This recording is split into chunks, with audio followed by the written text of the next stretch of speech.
अच्छा प्रदर्शन किया है।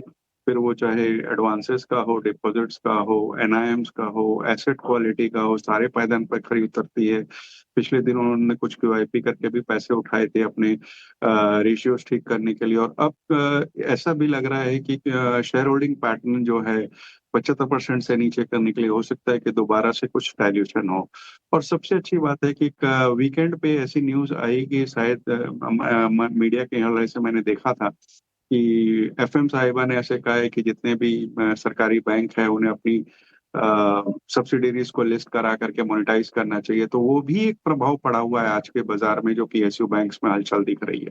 लेकिन मैं समझता हूँ कि अगर मध्यम से लंबी अवधि का नजरिया हो और किसी को निवेश करना हो तो बैंक ऑफ महाराष्ट्र छोटे स्टॉक में बहुत अच्छा पड़ता है। कम से कम 70 रुपए के टारगेट यहाँ मान के हम आने वाले 1 साल में चल सकते हैं। सरकारी बैंकों में मोमेंटम है और अगर आपको चुनना है तो एक शेयर बैंक ऑफ महाराष्ट्र हो सकता है 70 रुपए के यहां से भी टारगेट के लिए 5% की शानदार तेजी आज के सत्र में देखने को मिल रही है।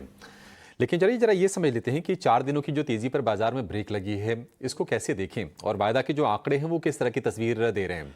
हमारे सहयोगी पुलकित हमारे साथ हैं स्टूडियो में। पुलकित बताइए, क्या है एफएनओ का चेक, कहाँ पर पोजीशंस बदल रही हैं और कैसे संकेत मिल रहे हैं।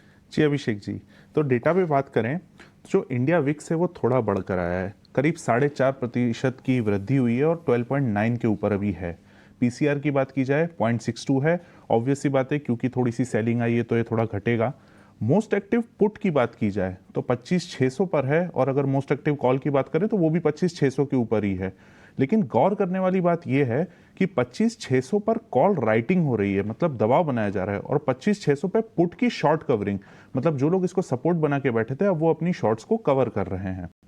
बैंक निफ्टी की बात कर लेते हैं तो इसका पीसीआर लगभग 1.02 पर है और हाईएस्ट कॉल ओपन इंटरेस्ट और पुट का ओपन इंटरेस्ट दोनों का दोनों ही 56,000 के ऊपर है।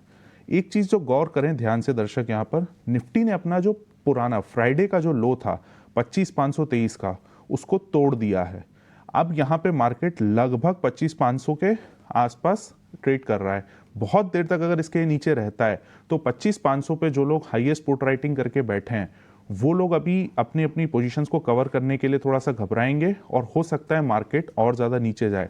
हालांकि मार्केट ने थोड़ा सा अपना सेंटीमेंट तो नेगेटिव कर ही दिया है, लेकिन अभी देखते हैं अगर क्लोजिंग 25,500 के ऊपर आ जाती है तो कोई बहुत ज़्यादा घबराने वाली बात नहीं है।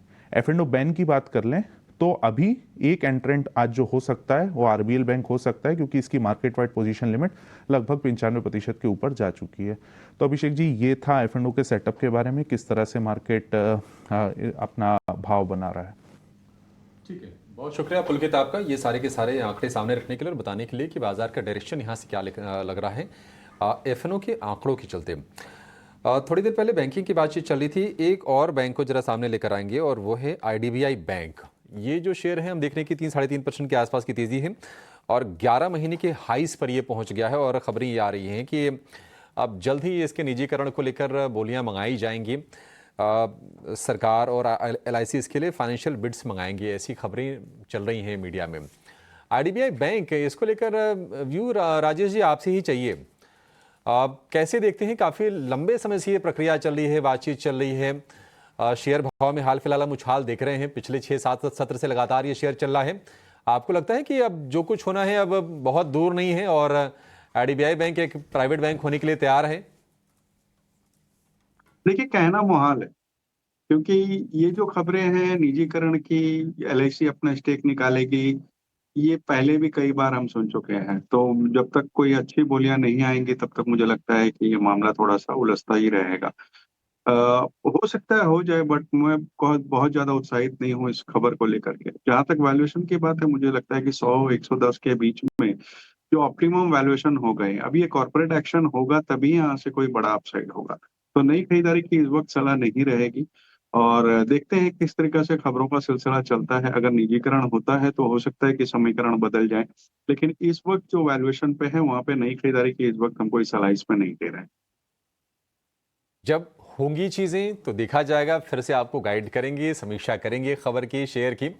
लेकिन फिलहाल वैल्यूएशन से इजाज़त नहीं देते हैं कि आप इस लेवल पर जाकर एंट्री करें, क्योंकि हमने मतलब 100 के ऊपर के भाव काफ़ी लंबे समय के बाद हम देख रहे हैं और वहाँ पर टिकने की कोशिश भी कर रहा है शेयर ये। चलिए छोटे से ब्रेक के लिए रुकेंगे, ब्रेक के बाद जब लौटेंगे तो कुछ और इंटरेस्टिंग रिसर्च लेकर आएंगे और कुछ बढ़िया शेयरों पर आपके लिए हम एक्सपर्ट से व्यू लेंगे, आप कहीं जाएगा नहीं।